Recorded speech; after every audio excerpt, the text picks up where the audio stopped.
This particular video is referring to the Elizabethan England AQA material for theatres. And theatres were established in Elizabethan England, you might say, by chance. Elizabeth had a problem, that of vagabonds and of religious controversy. And so in the desire to deal with that, she forced theatres to be professional, they had to be licensed, and they couldn't discuss religious topics. And so, as a result, you have professional actors, professional playwrights like William Shakespeare, and professional theatre companies. A good example would be the one that Robert Dudley patronised, which was called the Leicester's Company. And this example of Robert Dudley's Leicester's Company is interesting because it shows that the nobility were prepared to sponsor theatres. That is how popular they became. And Elizabeth would also have her own private theatre productions done for her. But generally speaking, the theatres themselves were quite cosmopolitan. They were often circular in design. The Globe Theatre in the south of London is a good example.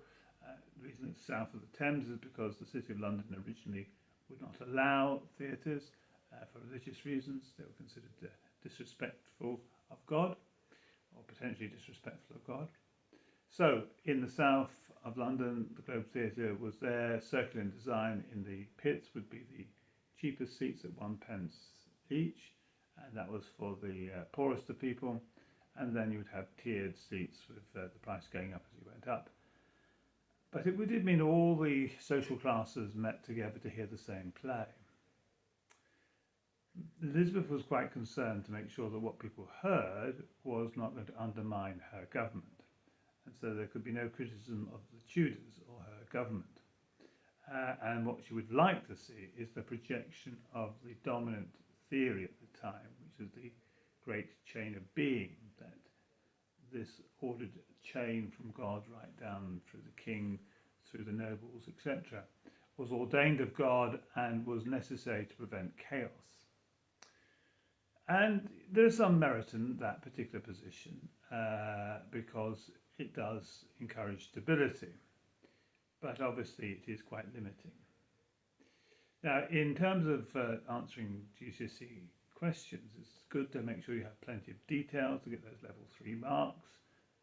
Names are good to have, things like William Shakespeare, Leicester's Company based on Robert Dudley, Globe Theatre, and a detailed description of the types of things that happened in the Globe Theatre if that's required, such as actors were all men, there was sound effects, there were no background lighting, everything had to be done in the afternoon, and the audience was not passive, it generally took part, if it could, in the antics that were going on.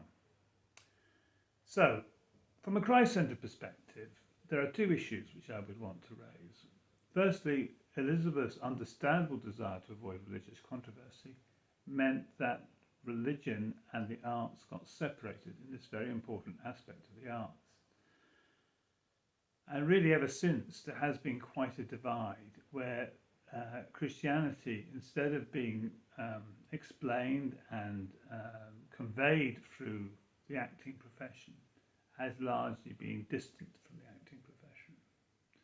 Whereas in the medieval society, the arts were considered part of the church's understanding of the world and a way of conveying the Christian message.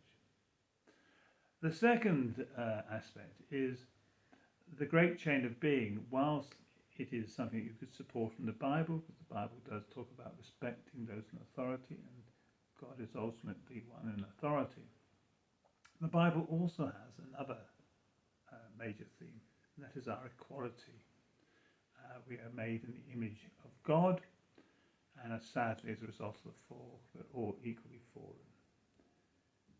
So I hope that you found this of use in terms of understanding some of the issues around Elizabethan theatre.